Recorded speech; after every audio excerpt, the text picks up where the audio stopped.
Hello, this is Kelly Sadler, the commentary editor at the Washington Times, and this is Politically Unstable. Today, we're joined by Steve Milloy. He is a biostatistician and lawyer and the publisher of Junk Science.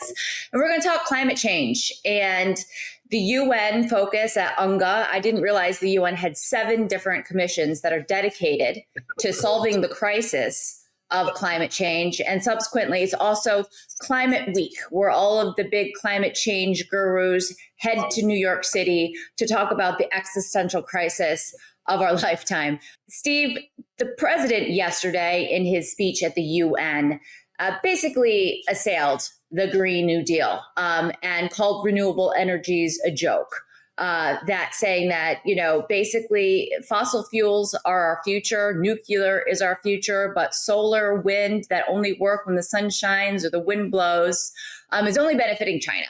It is not at all, kind of bringing down or lowering emissions because China keeps violating, climate change agreement after climate change agreement, keeps opening their coal-fired plants and doesn't rely on wind or solar much at all, if just to sell it to European countries and the United States where, it's in vogue. Right. So yesterday, President Trump told the United Nations what he's been telling the rest of the world for the past 10, 15 years, that global warming is a hoax, climate change is a hoax, especially to the extent it's emissions driven. And he also attacked the Green New Scam. And he told countries that, look, if you embrace this, you're going to fail. And that's true, because the Green New Scam has no purpose. It's not going to, renewable energy, wind, solar, not going to change the weather, not going to change the climate, doesn't make the environment better. It just makes electricity more expensive, and more expensive electricity is bad for the economy, bad for development, bad for people's health. And, President Trump made this quite clear yesterday. Our agenda now under the Trump administration is more nuclear power. We've got lots of nuclear projects going on. It's also, we're bringing back fossil fuel because we've got, President Trump wants to reindustrialize our country. And also we have the growing energy needs for artificial intelligence and the data centers. And all this is going to take a lot of electricity that wind and solar just can't do at an affordable and reliable manner. So, yesterday was a great day, and I look forward to the next 3 years with President Trump on this. There are a lot of climate skeptics, and there's a lot of younger Republicans and conservatives who are concerned about the climate and climate change. They've been indoctrinated their entire youth at school, both in the public education system as well as the universities, that this really is the existential threat of our time. Now, President Trump in his speech yesterday said, in 1982, the executive director of the UN Environmental Program predicted that by the year 2000, climate change would cause a global catastrophe. And then he said, and here we are, and there's no climate catastrophe. Can you speak to me about the science? Because that's what the left always goes to. They cite the science of it all with trying to calculate emissions and the global warming. It was global cooling before it was global warming. Can you kind of describe why that is? All of that is junk science. So the hallmark of science is being able to predict the future. If you understand something scientifically, you can predict the future. No environmental alarmist, climate alarmist, global warming alarmist prediction has ever come true. And this goes back to Al Gore. Al Gore famously, when he received the Nobel Peace Prize in 2007, for example, said that the Arctic was going to be ice-free by 2014. Of course, in 2025, the Arctic at its lowest seasonal amount had like 4 million square kilometers of ice. So clearly not true. None of these predictions have come true over the past 50, 60 years. This is really not surprising. In fact, as was reported on the front page of the Washington Post last year, the Earth has been cooling for 485 million years. We are coming out of the coldest period of that 485 million years, starting 20,000 years ago. The environmentalists, the climate, I call them climate hoaxers, cannot demonstrate how emissions are related to anything going on in the weather or climate. There's no sort of extreme weather event that correlates with emissions or warming. The warming we're experiencing now um, seems to have started about 40 years ago with a series of El Ninos we're in. It's completely natural. Also, as we've cleaned our air, we have allowed more sunlight in, and that sunlight is warming. So, there's lots of things to talk about, but the bottom line is that no one can show that emissions are having any effect whatsoever on weather or climate. Well, I mean, why do you think climate has become such a religion to many on the left? It's almost cultish, right? They believe that man has the power to change the earth for the worse or for the better. And if they implement policies like emission standards, if we go to green energies like solar and wind, if we go to EV cars that don't guzzle gasoline, we'll all be better off. I mean, is there any validity with any of that? Well, I'm going to distinguish the left. Make them two categories. There are the zombies who believe the entire left wing agenda, no matter what. They just are unthinking. It's the people up top. Climate is a great way to control the energy part of our economy. And of course, if you control energy use, you basically control the entire economy. And as everyone knows, the left is all about social, societal, economic control. So climate is really the perfect vehicle for doing that. I wrote a book 15 years ago called Green Hell, How Environmentalists Plan to Control Your Life. And virtually every aspect of our lives can be controlled by the government by controlling energy use. And that's what they're after.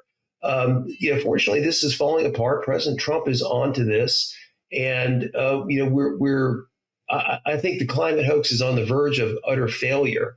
But that doesn't mean that the left is going to go away. They're going to find something else to advance their agenda with. But climate has largely been about controlling society. Now, talk about the economics of this, because I'm sitting here and I'm looking at my gas-powered stove on the other side of the room. When you talk about how your life can be controlled through energy and regulation, the left was talking about banning gas-fired stoves. They've gone after the landscaping business, saying that they could, in some states, you can only use electric tools. You can't use gas-powered tools. They're at your showers, right? There are, there's devices monitoring how much water flow can be achieved, in your showers. So really, talk about the economics of all of this. Why are companies conforming to this? Is it because of regulation? And why does the left not want the free market to work? Boy, there's a lot to address there. I'm going to say that a lot of companies think that they can make money. There's the wind and solar industries, for example, and they were relying on the $1 trillion of Inflation Reduction Act money. You've got countries like communist China who funded that gas stove study that the Biden administration was going to use to ban gas stoves. They've got their interest in wrecking America. I worked in the coal industry for a number of years. The Obama administration destroyed 50% of the U.S. coal industry, very high paying jobs, destroyed coal communities where there's nothing left to do. We could talk forever about this. Electricity prices have skyrocketed in the last 15 years because of green energy. There's no point to green energy. As I mentioned before, wind and solar are not going to change the climate. They just make electricity more expensive. Fueled by the Inflation Reduction Act $1 trillion package, which, we cut back about $500 billion with the one big, beautiful bill, there's still a lot of money to do a lot of damage to Americans. The whole thing has just been a complete disaster. President Trump is the first president to really understand this and do something about it. We need to do more work to get more Republicans on board because it was a struggle to get the one big, beautiful bill through. But we are making progress. Can you talk to me about EPA Director Lee Zeldin and the job that you think that he is doing? He's implemented a lot of reforms at the EPA, has drawn back a lot of regulations. Every time he makes a move like that, the left goes crazy. saying that our climate is going to be destroyed, our water is going to be polluted, the air that we breathe is going to have contaminants in it. Kind of the job that he's doing, and what you view as some of his major successes. Well, Administrator Zeldin is doing a great job. Now he's got a lot of work to do. I mean, we've got 55 years of overregulation from EPA to get rid of, and you can't do all of that in 4 years. So Administrator Zeldin has prioritized President Trump's energy agenda, which means approving fossil fuels, approving nuclear plants, and fixing the regulations that are preventing that. So he has started that. One of his major efforts has been going after the climate hoax by repealing the Obama EPA's 2009 endangerment finding, declaring that greenhouse gas emissions were a threat to public health. So we're in the middle of doing that. There's other reforms coming, but he's doing a great job, and he has a lot to do.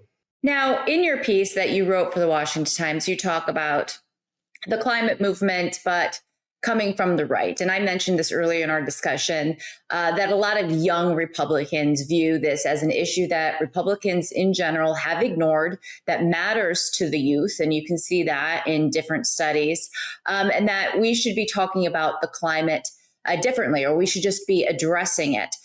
Kind of what do you say to that, as well as these new conservative organizations that have sprung up that proclaim that they are the conservative climate change reformers? Well, this is kind of the confluence of two problems. One, Al Gore and his nonsense about climate have been in the public schools since the mid 2000s. So you got a couple generations of school children that have just been brainwashed by Al Gore. Second, I've worked on climate issues, environmental issues for 35 years. And, unfortunately, these are issues that a lot of Republicans just don't like to talk about, would rather talk about something else.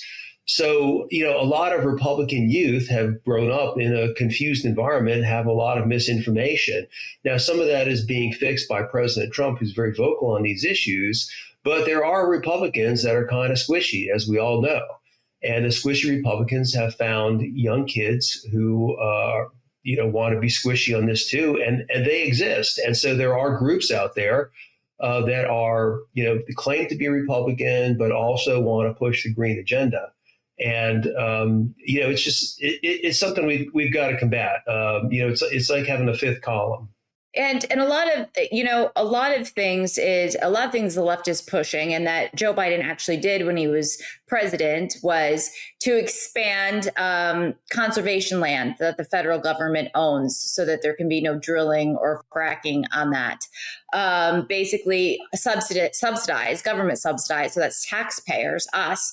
We're paying for the development of green hydrogen, wind, and solar that can't be profitable on their own in the marketplace. Also expanded restrictions on fossil fuels. Fracking comes to mind, whether or not, the government should be in part of that, but also putting conditions on new factories that open it up, making it unprofitable for some of these larger oil and gas companies to do business. What other, off the top of your mind, is kind of some of the more concerning things that are kind of being pushed by both squishy Republicans as well as, the climate cabal? Right. Well, the federal government owns way too much land. I really think that all federal land should be given back to the states. We are $37 trillion in debt. We should be using that land productively. States are the best way to do that, to pay down the debt. There are a lot of Republicans, and some Republicans very close to the president, who are pushing for more federal land to be out of production for fishing and hunting and just, nature loving. And while all that stuff is great, we are $37 trillion in debt.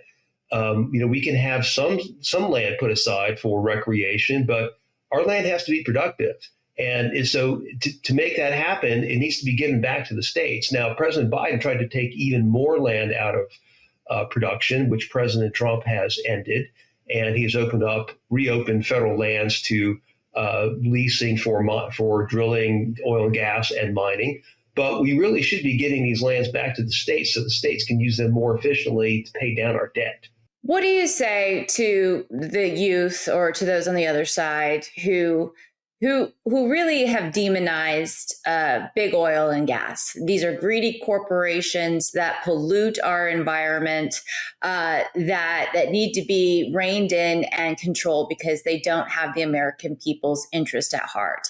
And compare those operating here in the United States, to those operating in China and or India that are not U.S. owned.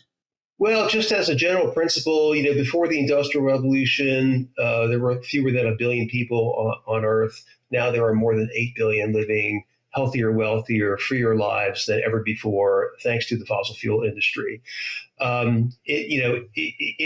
Nothing in our world happens without fossil fuels. To imagine, you can't build a solar panel, a wind turbine, a nuclear plant, a dam, anything without fossil fuels. So the notion that we're going to get to net zero, eliminate fossil fuels, that is just fantasy. I'm sorry that children have been brainwashed into believing that by Al Gore. It's not happening. As far as emissions to the environment, well, the United States does do everything cleaner than the rest of the world because we are the wealthiest nation. To the extent you make us poorer, well, then things get done dirtier.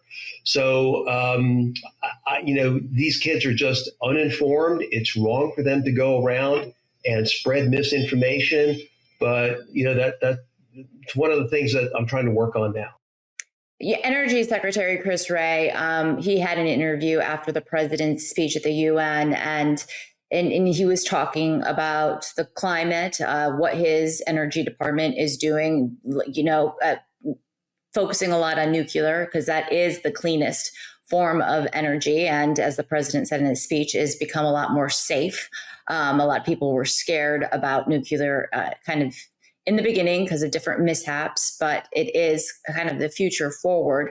But he also said, he was asked what nations would cheer the president's speech. He gave him a bunch of hard truths yesterday. And he said the African nations were cheering on President Trump. They might not have been clapping, but they were rejoicing because income inequality is really driven by energy policies. And these developing nations that join these international bodies have been forced to develop renewable energy before they even, have industrialized their countries. Well, Africa has tremendous natural resources, but it's tremendously poor. I think there are 600 million people in Africa that don't have reliable electricity.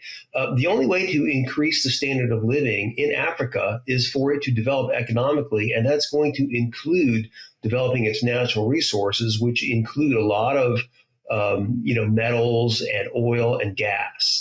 Now, environmentalists don't like people, don't want Africa growing.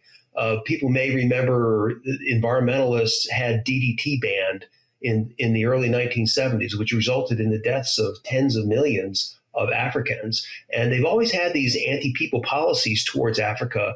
When climate came along, they tried to stop development, as you mentioned, forcing them to develop really expensive solar and wind versus affordable and functional oil and gas and coal. So Chris Wright was talking about, allowing those countries to develop their natural resources so that they can become wealthy on their own in a sustainable fashion as well. All right. Well, Steve Milloy, thank you so much for joining me. Kelly, thanks for having me.